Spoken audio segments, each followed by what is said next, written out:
Yeah, okay, so welcome everybody. So last time we reached the point at where we were exploring the connection between RKHS and the neural networks. So today it's my pleasure to welcome Eran Malak, who will be talking about tangent kernels and differentiable learning, who's exploring that particular connection. Yeah, thank you very much. Thank you.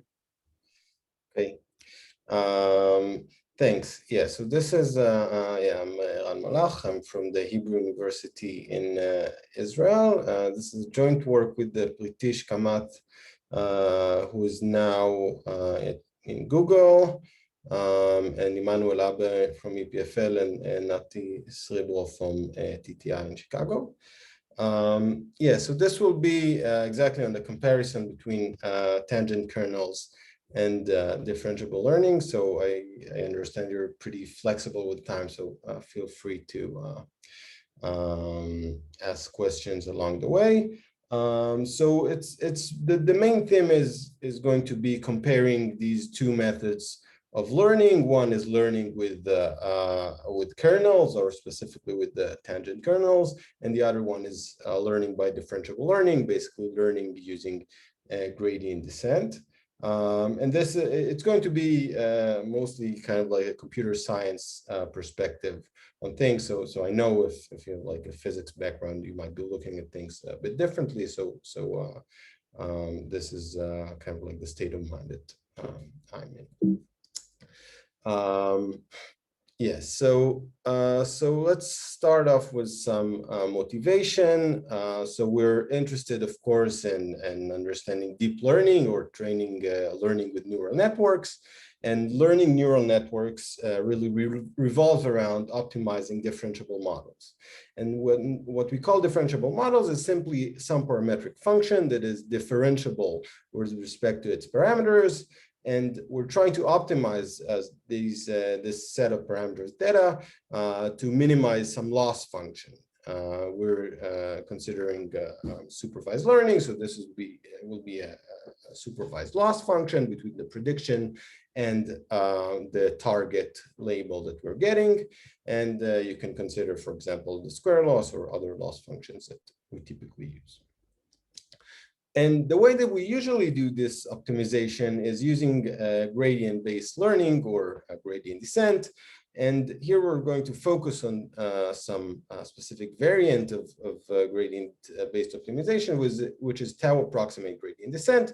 So what we're doing is we're updating the parameter. We start from some random, possibly random initialization, and we're updating the parameters based on an estimation of the gradient that all that is guaranteed to us is that this estimation is going to be accurate up to some tau, some approximation factor. And this is really the realistic thing to assume, because really what we're trying to optimize is what we call the population loss, or the loss on the distribution, but we don't have access to the distribution. We have typically have access to samples from the distribution. So we really just assume that we have some approximation of this population gradient. And this is what we're updating, what we use for the updates. And this is what I'm going to call differentiable learning. So this is a method of optimizing differentiable functions. And the main question that I'm going to ask is, well, what guarantees can we provide on what we can do with differentiable learning, right? This method of optimizing differentiable functions. We want to somehow bound the worst loss that we can get, or something like this. So if the differentiable function is linear in the parameters, say it's an inner product between theta and some mapping of the input, and the loss is convex, then we typically have some positive guarantees, and we can assure that the loss that we are achieving is small. So it requires some fine details, but overall, this is something that is pretty well known. However, what we really care about is nonlinear functions. Neural networks are typically nonlinear. And then we really cannot guarantee anything. We have computational hardness results that tell us that really once we even start considering very simple neural networks, then we don't have any guarantees about differentiable learning. It could be the case that there is a set of parameters that gives us a loss of 0, while differentiable learning will converge only to something that is trivial, really gives a trivial error. So what people do, or what is in the last couple of years been very popular in order to study this optimization of nonlinear model, is to analyze the linearization of the model around the initialization. And this would be just a simple first order Taylor expansion of the function around the initialization. And this gives us a linear function, again, of the parameters that describes the behavior of the function around its initialization. So we can really fit a tangent hyperplane to this complex nonlinear function, and then observe the optimization of the linear model around the initialization. This is what we call the neural tangent kernel, or the tangent kernel of the differentiable model around this initialization. And this could be defined for every differentiable model and every initialization. So, in last couple of years, there's been a lot of work showing that in some cases, when we're optimizing the full differentiable model using gradient descent, where we don't have any guarantee that the model would behave in some specific linear way, it actually happens that really all of the optimization, or most of the optimization, happens around the initialization. So really the behavior of gradient descent is very similar to the behavior of optimizing just this linearization or just optimization of the NTK. So really we can forget about the nonlinear model and stick to this linearization that we can really understand and guarantee things about. Right, so if we want to be a little bit more formal, we can define the NTK. This is a space of functions that depends on differentiable model on the initialization, and we're going to take some bound on the norm of the function. This gives us a family of functions, and really there are many results that show us that at least in some cases, if the space of functions of the NTK has some predictor with small error, then gradient descent on the full model will get a small error in some small number of iterations when we're starting from the same initialization, right? So if we have, if the NTK approximates, it gives a good approximation of the target, then gradient descent will give us a small x. Right, so this has been shown, but really what we're mainly concerned about is kind of like the converse of this argument. Really, what we want to do, or at least what our goal in this line of work is to understand the optimization of gradient descent over nonlinear models. And what we could have hoped for is that really this NTK describes everything that we can learn with gradient descent, meaning that if we're able to learn with gradient descent on some differentiable model, this means that the NTK also achieves a good error. So there's no reason to optimize the full model. We can just stick to the linearization. And if this was true, then all of deep learning is just a big kernel, meaning that just forget about these nonlinear functions.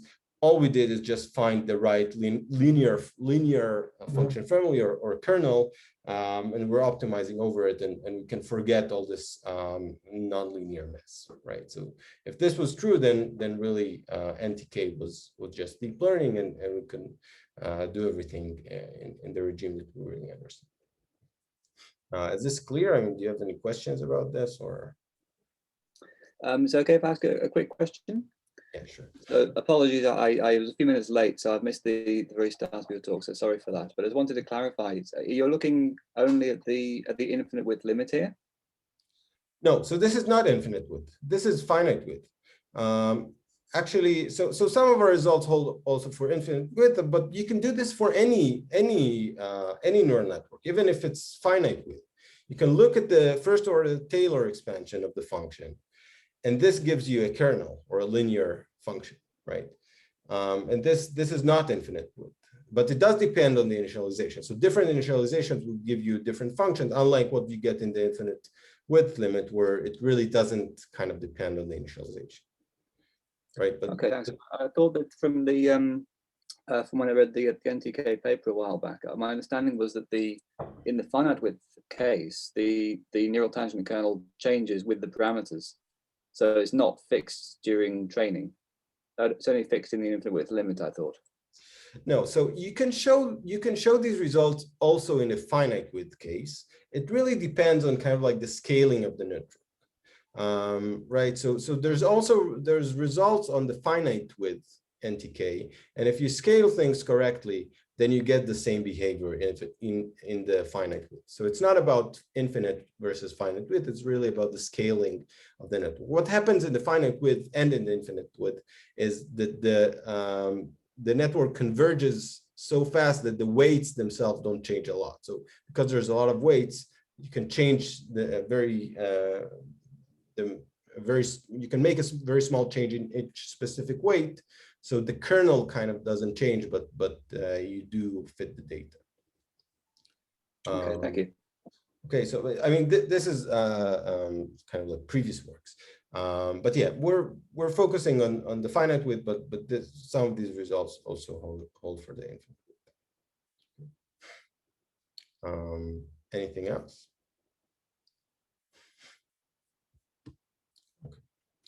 Okay. Yeah, so feel free to ask questions along the way. So yeah, is it true that deep learning is just a big kernel? I mean, is everything that we can do with gradient descent is really explained by the NTK? So there's been a even more recent line of works that show that this is not the case, that they give examples of problems on which gradient descent achieves a small error. However, the NTK has an error that is lower bounded by something that is larger than what gradient descent can get, right? So gradient descent can get an error that approximates 0. And kernel, the error of any kernel, specifically the NTK, has a sometimes these problems are also decays to 0, but slowly. And in other works, the error of the best kernel is lower bounded by some constant. Sorry, just a question here. So here you said that it's any kernel, so it's not necessarily NTK, it can be any kernel. No, so these results, most of them are for any kernel. So and I'm going to show another okay. result of this. Right. Yeah. It holds for any kernel, and specifically for the NTK. So there are caveats here. I mean, you have to have some assumptions on the either the norm or the dimension of the kernel, right? If you take exponential norm, then you can express anything with the kernel. I mean, if you don't limit either the dimension or the norm, then you really can express almost anything. So this does require some kind of these bounds, but once you limit the dimension or the norm, then this holds for any kernel, and specifically for the NTK. Okay.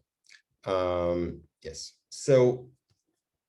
And this is okay. So this is again previous work, and what we ask ourselves is, well, how big can this error gap be? These are some examples of specific problems that gradient descent or differentiable learnings give you error epsilon, and NTK or any kernel gives you an error that is epsilon prime or something that is larger than epsilon. So how big can the gap between gradient learning and kernel learning be?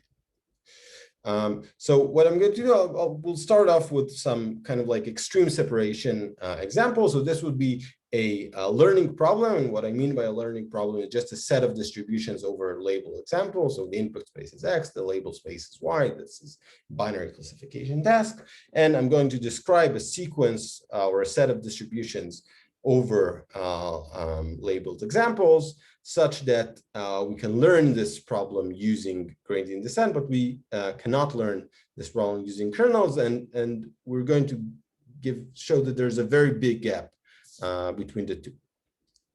Right, so it's going to be somewhat synthetic because we're trying to take things to the extreme.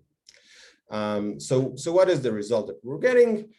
We have this learning problem, or actually a sequence of learning problems, such that if we're running approximate gradient descent with a polynomial number of parameters, iterations, and a polynomial accuracy, it will achieve 0 loss. So we're really getting 0 loss on the test set or entire distribution.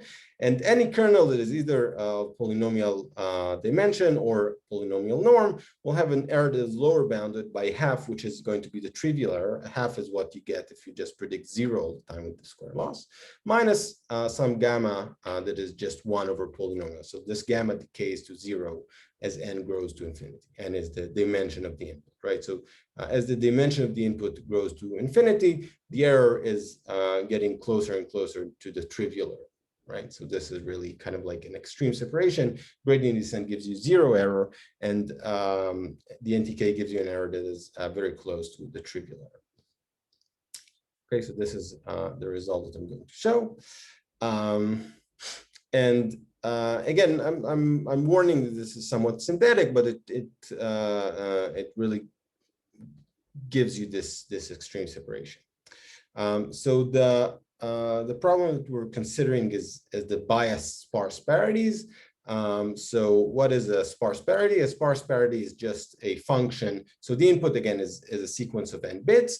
A parity would be a product or a parity of some unknown subset of these bits, where the size of the subset is k. So k is going to be smaller than n. And someone chose a subset that is unknown to us, and the target, the label of each example, is just the parity or the product of the bits in this unknown subset. And we're trying to recover, we're trying to understand what is this hidden subset. And the input distribution, so we're analyzing a mixture of two distributions. One is as a hard distribution, which is the uniform distribution, and the other one is an easy distribution, which is the biased distribution. So one thing to note is if learning biased sparse parities, sparse parities over the uniform distribution is hard. And it's hard for gradient descent and similar algorithms. And specifically for this approximate gradient descent that we're considering. So if we're just trying to learn this uniform bias, uniform sparse parities, then this is going to fail, but we're adding a little bias to each parity. So we're not taking the uniform distribution for all of the examples. For some portion of the distribution, the bits have bias. So they have the probability of seeing 1 is greater than the probability of seeing -1. Right, and this gives us a family of distributions for every subset or for every sparse parity that there exists. So there's n choose k number of the number of distributions is n choose k. Is this clear what I just described? Okay, so this just gives a family of distributions or a learning problem. And one thing that's important to note here is we can fairly easily compute the correlation between each of the bits and the label in this biased sparse parity problem. And we can see that the correlation for bits that are in the parity, that are in the hidden subset that we're trying to recover, is slightly larger. The correlation to the label is slightly larger than the correlation of the bits that are not in the parity. So if we can really calculate accurately enough the correlation between each bit and the label, we really can distinguish what is the hidden subset, and really we can solve the problem. So this is a kind of like a generic way of solving this problem. And yeah, and the conclusion is that we can detect the support of the parity, or we can solve the parity problem by calculating the correlation. And this is due to this biased part of the distribution. And the way that we showed this extreme separation is we really kind of encode this algorithm of calculating correlations into a differentiable model. And what's going to happen is once we run gradient descent, and the first step of gradient descent, we're really going to get a calculation of the correlation of each bit. And this is just by the way that we define the model. So we have like a linear part at the beginning that just after one step of gradient descent gives you the correlations. And if the accuracy of gradient descent is good enough, then we're going to be able to detect the parity, and then the differentiable model will solve the problem in the next step. So this is just a way to encode the algorithm that I described in the previous slide into a differentiable model. And you can also write this as a neural network fairly easily. Right, so this gives us the following result, showing that with n parameters and with accuracy that depends on 2 to the power of k, which is the subset of the size of the subset, we can solve the problem using gradient descent over a differentiable model. And specifically, if k is going to be logarithmic in n, so k is fairly small, then running gradient descent with the polynomial accuracy will solve the problem, right? So for sparse parities of size log n, we can solve these problems using gradient descent, and this would give us loss of 0. Okay, so this is the positive result. The negative result, we need to show that you cannot do the same with kernels. So once you, the game in learning with kernels is first you choose the kernel, you choose the mapping between the input and output, between the input and embedding space, and then you learn a linear function over this embedding. And what we show, and this relies on previous results, that's for specifically for this sparse parities problem, you cannot get an error that is significantly smaller than the trivial error, where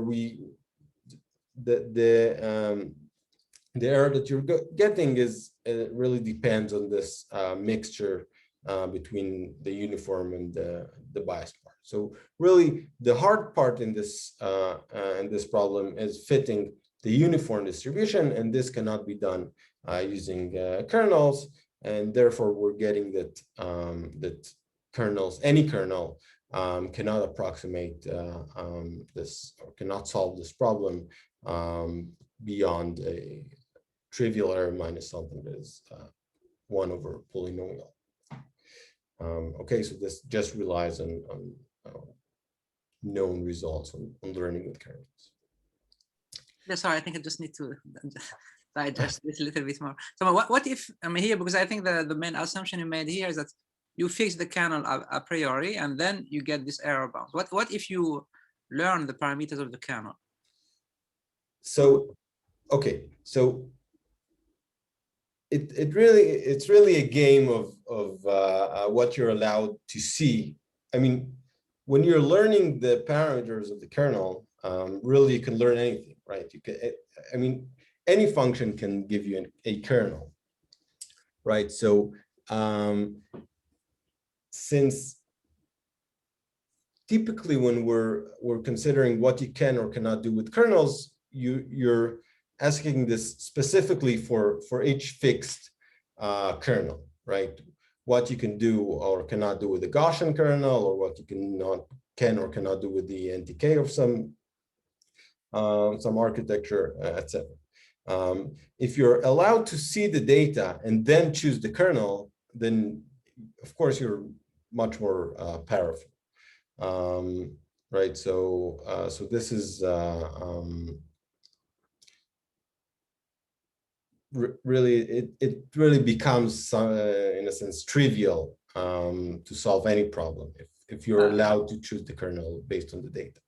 Yeah, so basically what you are, just to summarize, so what you are saying is that if we don't see the data, then we have this sort of like fundamental problems, but if we are allowed to see the data, then this kind of results, I mean, this sharp, I mean, in a way, this sharp separation between kernels and neural networks is smaller. Or is this clear? Is this what you are saying, or? Okay, so there are a couple of games that you can play.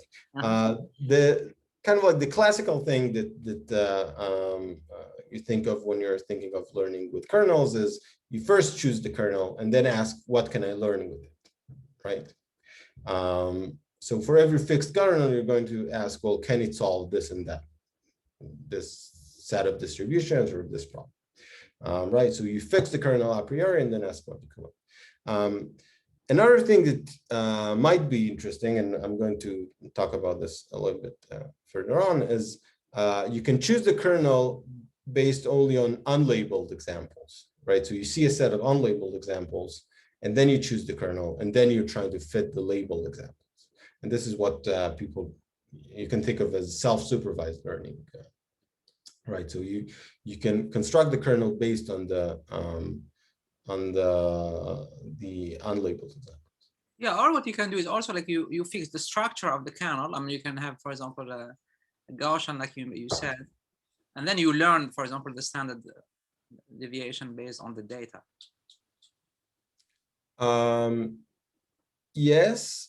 So, okay, so this really depends on the specifics of the, I mean, what are the parameters that you keep free, right?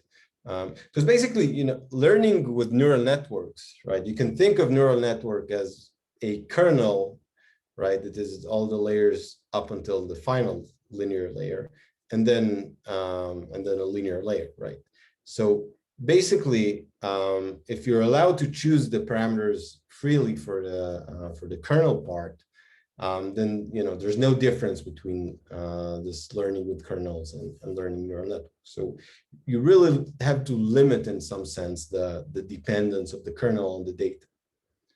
Yeah, this is exactly the point that I was trying to understand. Is that because you can, like you said, you can view a neural network as a kernel, and then you can train it accordingly. So I was trying to understand this particular point, but if you allow to learn the parameters of the kernel from data, I mean, will there be this sharp separation? But you are saying that no. I mean, this depends on the specifics of, you know, what you're allowed to learn. So if you recall, what I started with is we're trying to understand learning with the gradient descent, and we cannot do this in general. So the reason that we're sticking to kernels is because we can understand this linearization of the problem.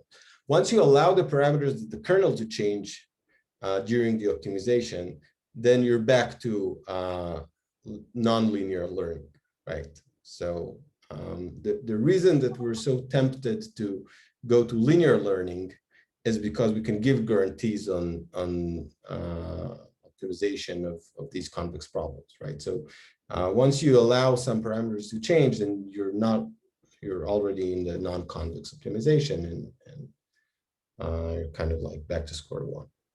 That's actually kind of what I was asking about before, though. I thought this was the case in neural networks, that if you have more than, well, if you have just at least one hidden layer in a neural network, then you train these parameters. Everything before the final layer is essentially parameterizing the kernel. So this does change over the course of training, and it becomes nonlinear, as you say. Yes. Yes. So if you get, okay, so this is kind of like the tricky part. If you get far enough from the initialization, then you're in the non-convex regime, right? And then anything can happen. We have no guarantees on what can happen there. If you stay close enough, in some sense of closeness, if you stay close enough to the initialization, then you're still optimizing in the linear regime or in the kernel regime, and then we can really understand what's going on. So really the question is there anything interesting happening outside of the linear regime, or maybe not? Maybe if you're leaving the linear regime, then you know it gives us nothing. It gives you no benefit over learning in the linear regime. But to understand the linear regime, we really need to fix the kernels. Otherwise, we're back to learning with a nonlinear kernel or nonlinear learning. Does this make sense, or I mean? Yeah, that clears things up for me. Yeah, thanks very much. Yeah, same for me. Yeah, thank you. Okay, great. So yeah, I mean, maybe the way to think about this is we have these two modes of optimization. One is staying in the linear part of the initialization, linear part around the initialization, and the other mode is getting far away from it, where we don't have any guarantees.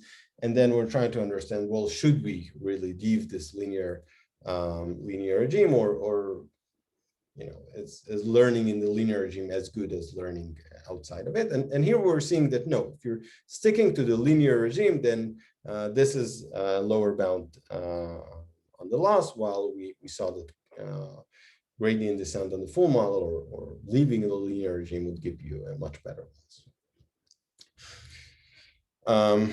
Right. So this is the separation that we're getting. We have an error of 0 for gradient descent and an error of half in our case, or the trivial error -1 over some polynomial in the dimension. So this is really kind of extreme. The error of the kernel really decays to the trivial error as we increase the dimension. But still, what you can observe here, still the kernel has some edge in a sense that it's not really a trivial classifier. It gives you some small edge over the trivial error. It gives you what we call, in some cases, weak learning. So this is a polynomial, 1 over polynomial edge over the trivial error. So it gives you something that is slightly better than chance. And well, one thing that we can ask here is, well, is this always the case, right? Is it always the case that when we're learning with gradient descent, we're essentially guaranteeing weak learning with the NTK, right? So we started by asking, well, is it true that anything that gradient descent can do can be done using the NTK? And we gave a negative answer to this. But now we're kind of weakening this implication. We're asking, well, anything that we can learn with gradient descent, can we at least guarantee some small edge over the trivial error with the NTK, right? So strong learning with the gradient descent would imply weak learning with the NTK. Right, so just kind of like to give a quick summary of what we saw. So previous results showed us that strong learning with the NTK sometimes, most of the times, gives you strong learning with gradient descent. The other way does not work. There are cases when we can learn with gradient descent, but we cannot learn with the NTK to arbitrarily small error. However, now we're asking, well, if we can learn with gradient descent, does this give us weak learning, at least with the NTK, right? So weak learning would mean learning something that is slightly better, but noticeably better than the trivial error. Strong learning would mean learning up to arbitrary error. And the reason that we care specifically about this question is because that in some cases, these are well-known results that show that in some cases, we can really boost weak learners into strong learning. So there are boosting algorithms, there are large number of them that has been studied in the literature that show that if we can guarantee weak learning in some cases, then we can really boost these weak learners and get strong learning, right? So if this implication was true, then this gives rise to a very interesting hypothesis that maybe everything that happens in learning with gradient descent is just boosting over the NTK representation in some sense of boosting, right? So I'm not defining this specifically. This is kind of like a wild hypothesis. But if it was true, then this would have been very interesting, because then we can really understand deep learning in a sense in terms of things that we already quite well know how they behave, boosting and learning with the NTK, or learning with the linear models, right? So this is why we care specifically about this question of weak learning.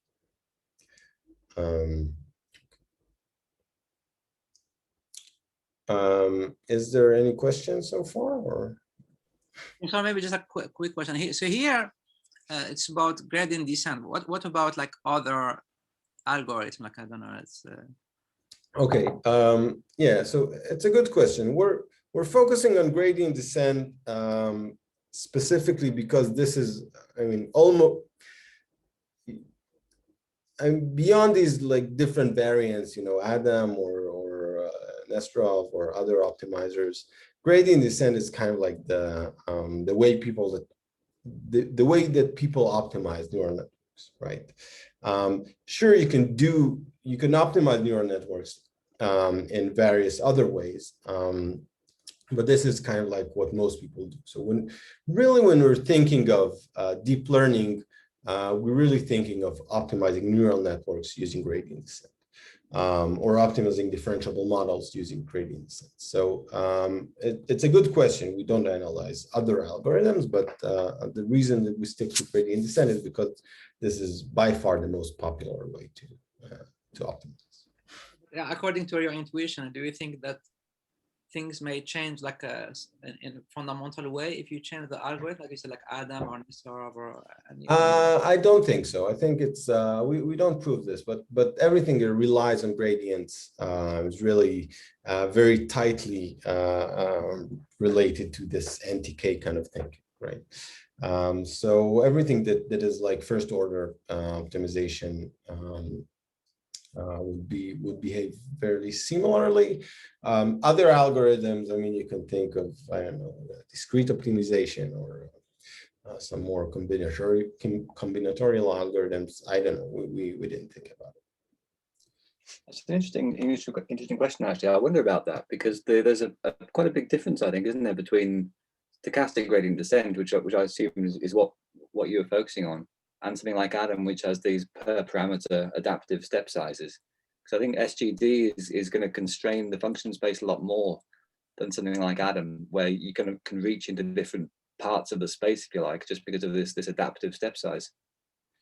Yeah, so some of our results kind of rely on this this behavior of gradient, of vanilla gradient descent. The general framework, and again, we don't analyze all of these algorithms, but the general framework would work for any gradient-based optimization. Because even here's the thing. So I showed so far the positive part, the positive result for gradient descent. For all the negative results that we have in this work or in other cases, even if you move far from initialization, it depends whether you moved in a smart way, right? If you just randomly move to some other point, this is not going to really help you, right? You need to move in a direction that gives you some information, right? So so it's not so much about how you move in space, but whether you're moving in space in a way that really improves your situation. And in some extreme cases, you can show that this will not happen. But again, I mean, these are all good questions. I mean, we focus on the kind of vanilla version because it's simpler to analyze and understand.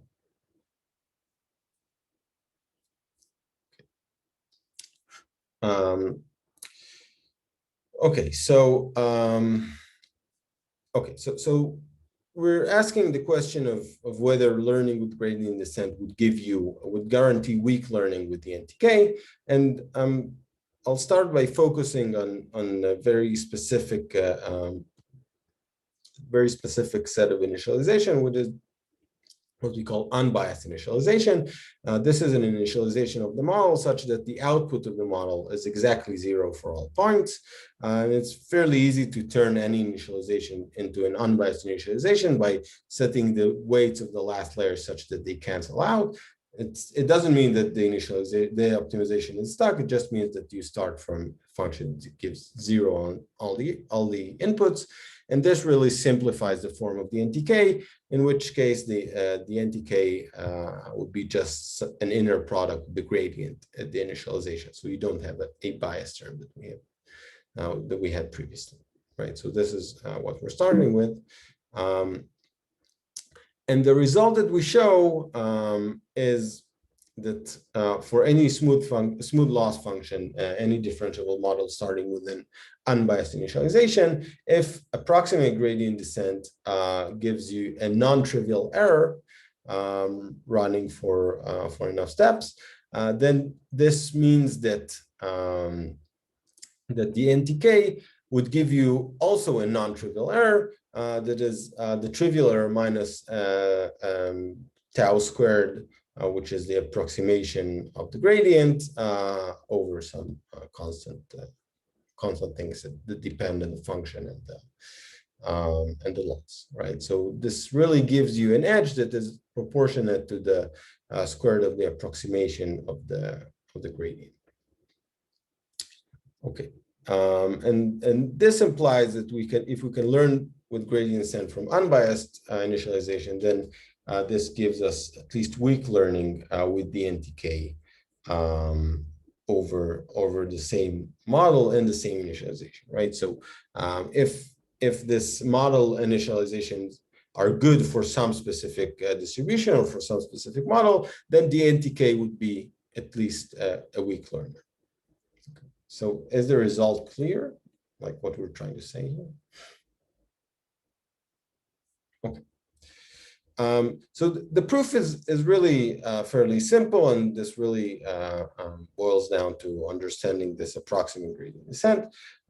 So the first thing to notice is it must hold that the gradient is at least the magnitude of the gradient is at least tau, which is the approximation of the gradient, the approximation factor. Otherwise, we cannot distinguish this gradient between zero. So we really will have no information. We'll be stuck at zero. Right. So the definition of approximate gradient descent, I'm assuming that the gradient is some approximation of the exact gradient, and if the gradient over the population is very small, then we're not going to move. And then we can just write down the gradient at initialization versus the gradient of the NTK of the same model and the same initialization, and we really see that these are really the same thing, right? So really the NTK, the gradient of the model at initialization is really just the gradient of the NTK at the point of zero. And then really, since the gradient of the model should be something that is significantly large, this means that the gradient of the NTK at zero should be significantly large, and using the property of the loss, the smoothness of the loss, we can really guarantee that that we will have at least a weak approximation of the problem. So this is really fairly easy. Okay, so this is just, it boils down to understanding that really what the NTK is the gradient of the model at initialization. And if this gradient is not super small, then the NTK would give us a fairly good approximation, a non-trivial approximation of the distribution. Okay, any questions so far? I was just about to ask the question you put on the slide there. Yeah, okay, sure. Yeah, I should have. Okay, so is the unbiased initialization assumption necessary? So this only holds for unbiased initialization. So if it's very slightly unbiased, you can show that it also holds. But in a sense, if the initialization is too biased or is really very far from being a constant, then we cannot guarantee the previous result. We can show a problem where gradient descent achieves a small loss, while the NTK and any kernel would have a loss that is exponentially close to the trivial error. All right, so specifically in this problem, the NTK has a loss of half, which is the trivial error, and any kernel would have a loss that is lower bounded by half minus something that decays exponentially fast towards zero. So this means that we don't have a polynomial edge, or this is not a weak learning. Right, so for weak learning, we must have polynomial edge, something that we can detect with the polynomial number of samples. Right, so so really we need this biased initialization assumption, and again, this builds on kind of like the same ideas of the learning with parities. Really, the problem of learning parities comes again and again as being kind of like a hard thing to do. So different variants of it give you different hardness results. So the problem we're considering here is kind of like, in some sense, cheating. So this would be a mixture between the learning parity, a parity over the uniform distribution. It's not necessarily a sparse parity anymore, so it can be a parity over some subset of the input bits. And another part of the distribution is what we call the leaky part. This part just tells you what is the hidden subset. So it's really, in some sense, cheating. It's as if in some portion of the data, someone encodes what is the right solution. Right, so there is kind of like distribution that tries to help you by showing you the answer in some of the examples. So some of the examples are going to be just encode the support of the parity or the hidden subset. And again, fairly easily for this problem of mixture between uniform and leaky parities. What we get is, if we've observed the bias of each bit, we can really detect what is the hidden subset or what is the parity by just looking at the bias of each of the input bits. So really, we can disregard the label completely, and by only looking at the distribution of unlabeled examples, we can understand what is the solution to the problem. So really, we engineered the problem in such a way that by similar calculations of the bias of each bit, we can understand what is the support of the parity. So this is something you cannot do with kernels, right? In kernels, you first fix the kernel and then learn the linear part. Here we can do this kind of like self-supervised learning thing when we observe the distribution of unlabeled examples and then decide what is the kernel or the mapping that we're using.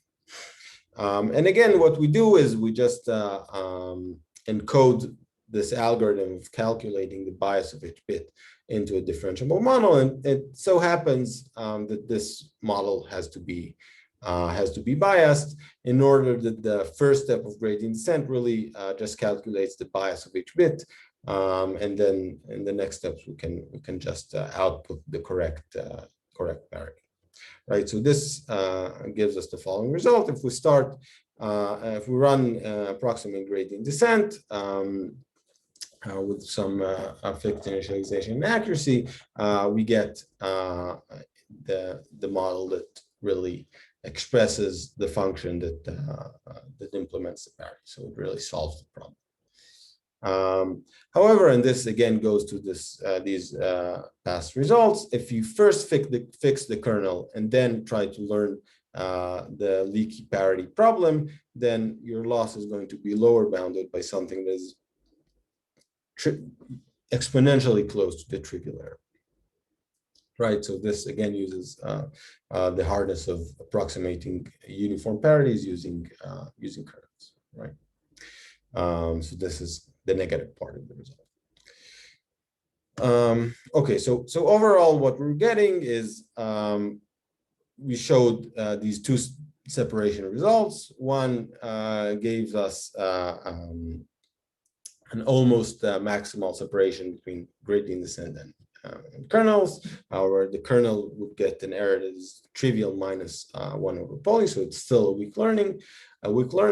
However, in the leaky parity problem, we can get a gradient descent to have an error that is close to 0.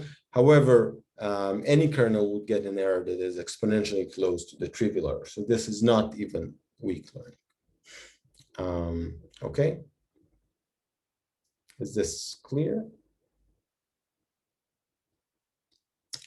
Okay, so where did we cheat?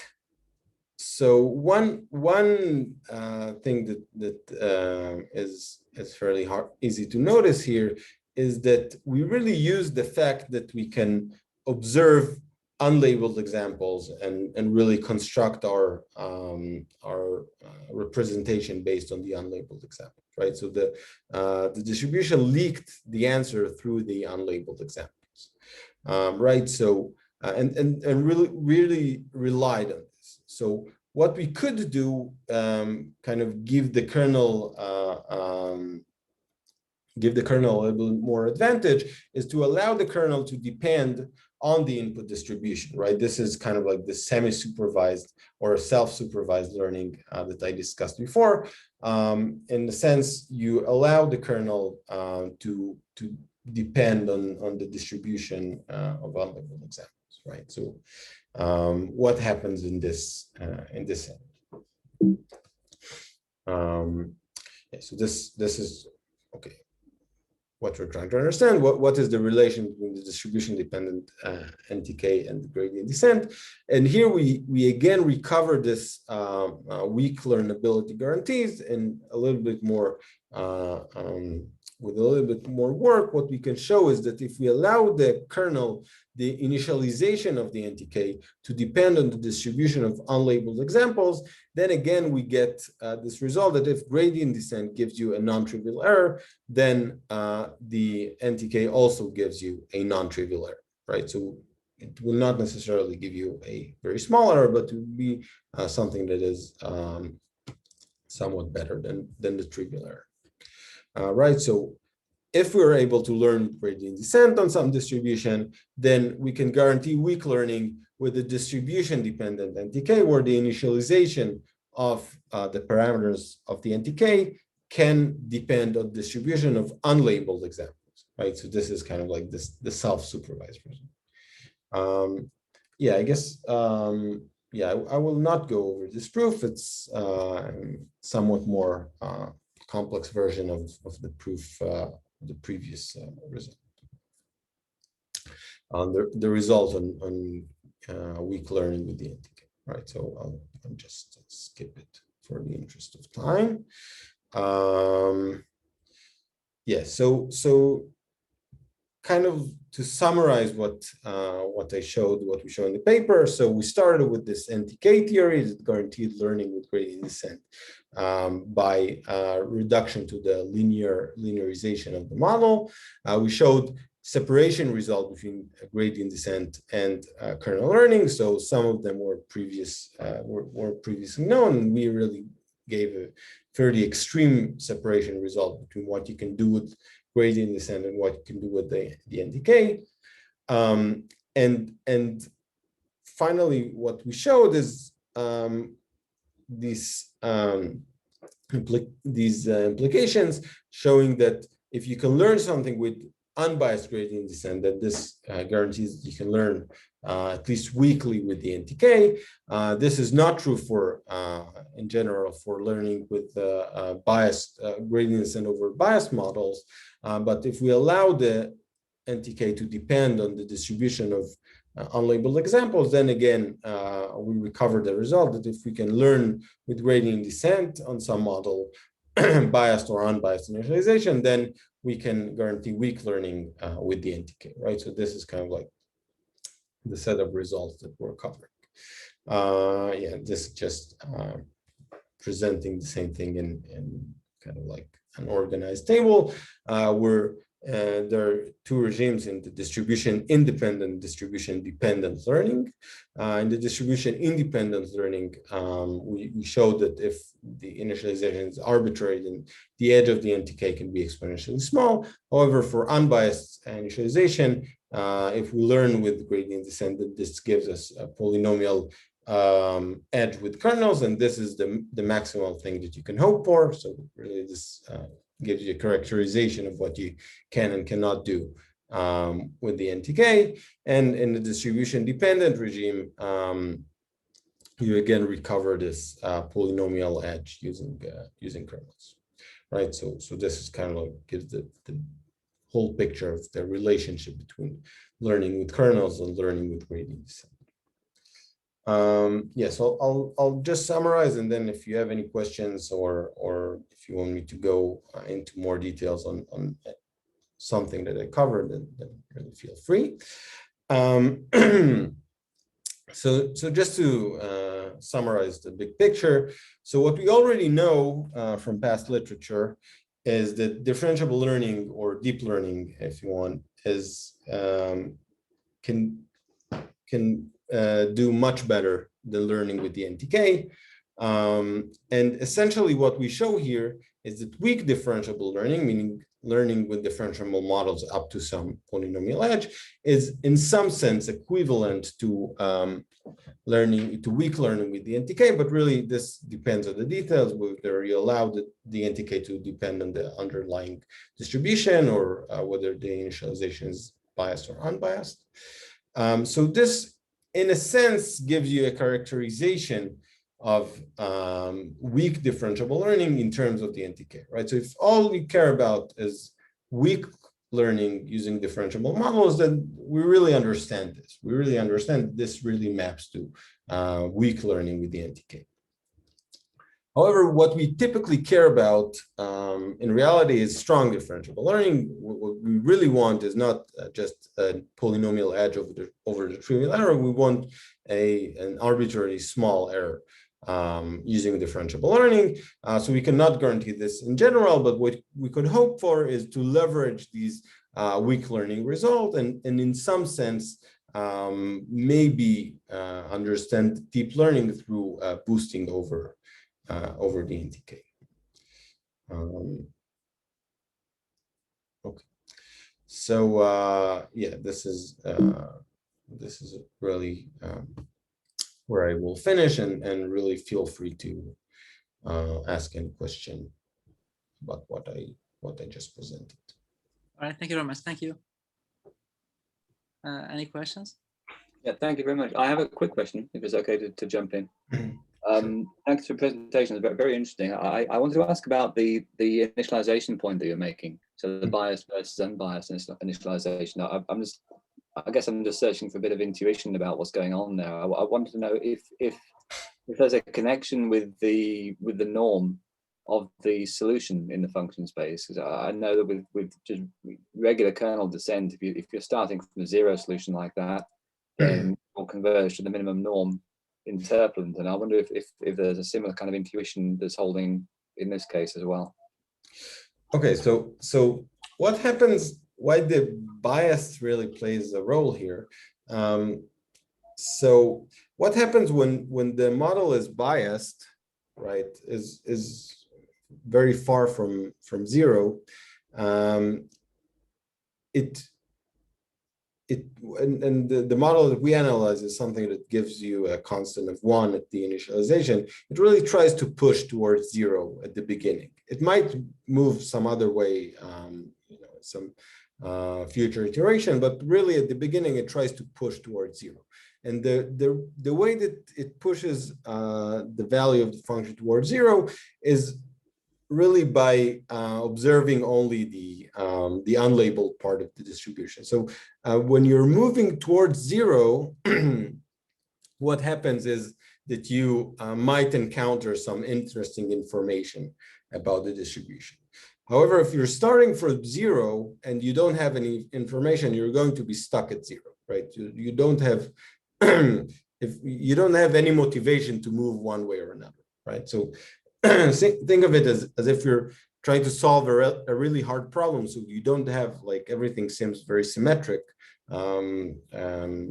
You really don't have any information about whether the label should be plus or minus 1. So you're just safely staying at 0. While when you're starting at 1, the optimization landscape would push you to 0, even if you don't have any information, right? So even if you don't know, even if you have no good guess about any of the examples that you're seeing, the best thing is to rest at 0. And while you're moving away from 0, you're encountering these new, in some sense, useful information about the problem. I don't know if this helped in any way. Okay, that's helpful. Thank you. I mean, another follow-up question. It might be a related question from what you said, but I want to ask about the the self-supervised idea that you mentioned. It wasn't clear to me. I wondered if you may be able to just say a few more words about that. In what way the kernel would depend on the distribution of the inputs, and how can you quantify that? Okay, so so what happens is in the NTK, okay, so in the NTK we have two factors that really define the function family. One is the differentiable model that you're taking the NTK of, and the second thing is the initialization, right? So you can take the same model in different initializations, and you will get different kernels, right? And this is again, if you're taking a random initialization in the infinite width, this is not true. You'll still get the same kernel in some sense. Yeah, if the initialization is random, then you get the same kernel in the infinite width limit. But for some specific initialization in the finite width limit, this is not true. Different initializations give you different kernels. So what we're studying here is instead of looking at the NTK of the model and the and some specific initialization, we allow the initialization to depend on the distribution of unlabeled examples, right? So in some sense, this is what happens in self-supervised learning, right? So in self-supervised learning, you allow yourself to do all these manipulations to unlabeled examples. You don't see the labels yet, and you learn you learn to solve some problem. This gives you a representation or a neural network that outputs a representation, and the parameters of this network would depend on the distribution of unlabeled examples, and then you're only training the linear part or the final layer of the network based on the on the labeled examples. Right, so this is kind of like the equivalence between self-supervised and what we're studying. Okay, and is that dependence, is it constructive? Could you write an algorithm? Yeah. So in our case, it's fairly simple to derive, right? It's not something very complex. It just you need to kind of like trace the. You just look at the steps of training only the only optimizing. So okay, let me see if I have it written here. Yeah, so it's something that you can fairly easily write down, right? So the gradient of the model with respect to the square loss has two factors. One is the value of the output times the gradient, and the second is the value of the label times the gradient. And if you only update based on the value of the function times the gradient, and this doesn't depend on the label, then you can write this as a you have a sequence of points that depend on the only on the distribution of unlabeled examples, and this is fairly easy to compute. So there's nothing very complex that's going on here, right? You just observe the optimization using the square loss and ignore the part that depends on the label, and this gives you the initialization. Okay, thanks. Yeah, I see. This is specific to this example, though, of course, right? So this is specific for optimizing with the square loss, but it's true for any differentiable model and any initialization, right? You just this is true in any point of the optimization. You can write the gradient with respect to the square loss in this form, right? Just sure. Yeah. Okay, thank you. So maybe like and just a general question. I mean, roughly speaking, is there like a dependence on the activation function here when you talk about deep learning? I mean, we always say that the neurons, they have a certain activation function. Is there a sensitivity to the activation function you are using? This is not even this is true not even for a neural network, any differentiable model. Yeah, okay. Right, it doesn't depend on what the activation function, and you can do any crazy thing you want. This will hold for any model that we require that the gradients are bounded, and that's it. Yeah, so it will like eventually apply to like reservoir computing, recurrent neural networks. Yeah, anything. I mean, really, we're sticking to differentiable learning. So differentiable learning is even in a sense, stronger than learning with neural networks. You can do any crazy thing that you want, right? And as long as it's differentiable and the gradients are bounded, this is, I think these are the only assumptions. And the gradients should be bounded, the output of the function should be bounded, and the function should be differentiable. Yeah. Okay. Yeah, nice. I mean, it seems like, so it's like more general than deep learning, but the only weakness, if I could say, is that you are looking at gradient descent. So if we change the algorithms, then things may change. Yeah. So this is I mean, according to your work now, I mean, following your intuition, if we just add maybe like a second order terms, I mean, it becomes like you said, like Adam or Nestor or this kind of thing. I mean, intuitively, I mean, I'm not asking you for proofs, but according to your intuition, do you think that this will change things? Like Kevin was saying, that if you change the step size or you add the... Yeah, so I don't think that changing the step size would significantly change. I mean, this result that's on the distribution-dependent NTK is pretty robust to what the algorithm is. I mean, we didn't analyze it specifically for Adam or other variants, but I think it should be fairly similar. What is very important here, and this is actually essential, is what we're analyzing here is approximate gradient descent and not SGD, meaning you get an actual sample and compute the gradients based on the sample. And this is actually very different.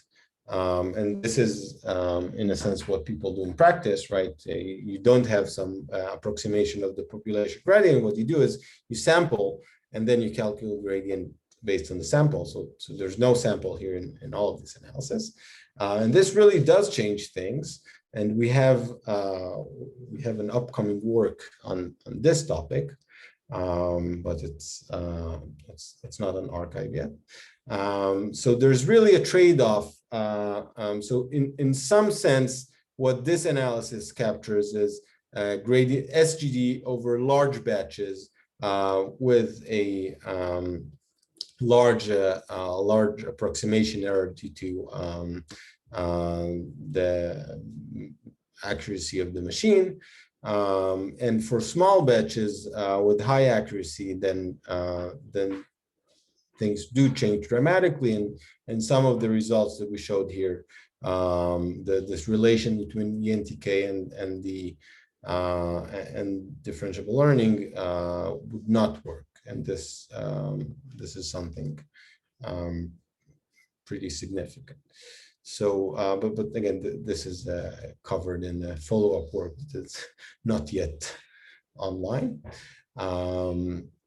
But yeah, what is important here is that this is not SGD, so you don't have access to the actual examples, only to approximation of the gradient.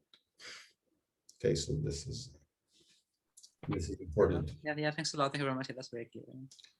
Okay. Yeah, and any other questions or comments? Yeah. This is very nice work. I enjoy it, and I have a question that may have been answered already, and this is about the gradient descent, but I will say that I'm talking from the point of view of numerical analysis and optimization.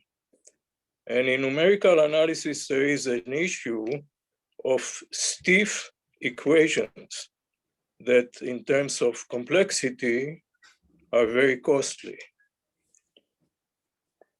And I don't know if you had a chance to look at this theory from that point of view.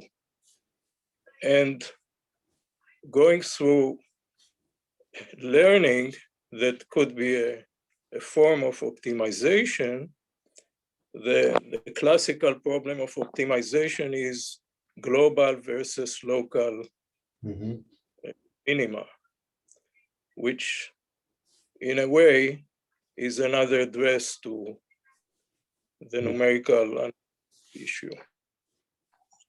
So I wonder, maybe you have answered it. Yeah, I mean, I'm not too familiar with this field.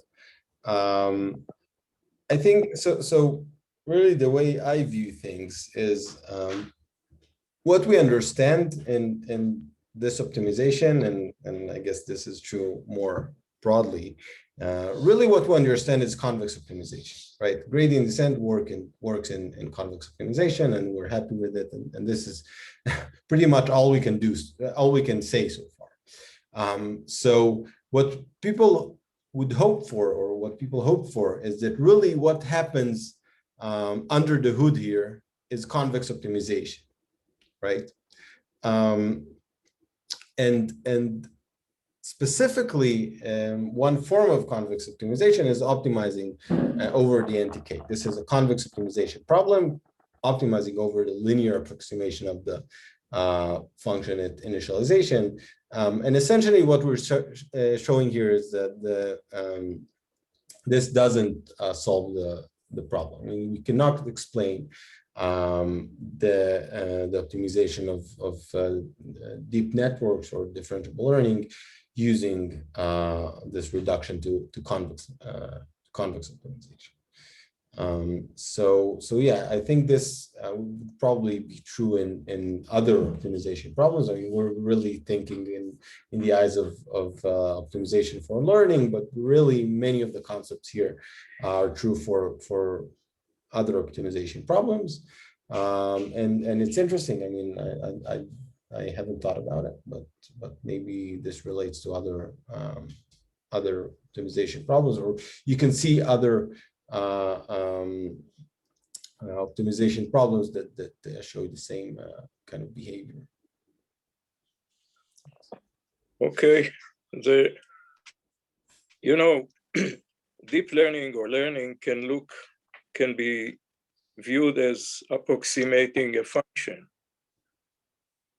But if there is singularity, if the function is not really well behaved, so as we go near the singularity, the numerical analysis become costly, even if there is a good method to deal with it. So it looks like these neural networks, they either overlook it or constrain it, as you say, to convex optimization or to well-behaved gradient. So I think, I mean, it's interesting. I think that in most cases, when you're optimizing neural networks, it really is well-behaved. I mean, if you're working with, I don't know, smooth activation functions or gradients that don't become too large or too crazy, I don't think that you hit this point where the problem is the fact that the function is not well behaved, but maybe there is a connection between these two problems, and I haven't thought about it, to be honest. Okay, another question is about the explainability or the black box issue of deep learning. So your study helps there? So it depends on what you expect to, what you mean by explainability. So, I mean, even for these, I mean, let's say you're solving a convex optimization problem, or you're learning a linear classifier. Is it more explainable or less explainable than neural networks? If you're more comfortable in saying that linear classifiers are more explainable than the neural networks, then we're kind of like giving a complex image on the relation between learning with linear classifiers, or learning with kernels, and learning with neural networks. Right, so we're kind of like analyzing the relation between these two. So maybe it gives you hope that if you understand the relation well enough to kind of understand neural networks through the lens of the NTK For example, if we understand deep learning through boosting over the NTK, then this gives you more hope to for explainability. But really, I mean, I'm not claiming that this will make things more explainable, but it will reduce the problem of deep learning to something that we're more comfortable with from a theoretical perspective. So, okay, very nice. Another step towards explainability. Great, thanks. Thanks. All right then. Yeah. Okay. Thank you very much. I think it's yeah. I think we kept you for long enough. Yeah. Thank you very much. Thanks. It's a very nice talk. I think there's a lot of nice things to think about here. Yeah. Okay. Thank you. And then yeah. Take care, everyone. Bye bye. Thanks. Bye. Bye. Bye, thank you.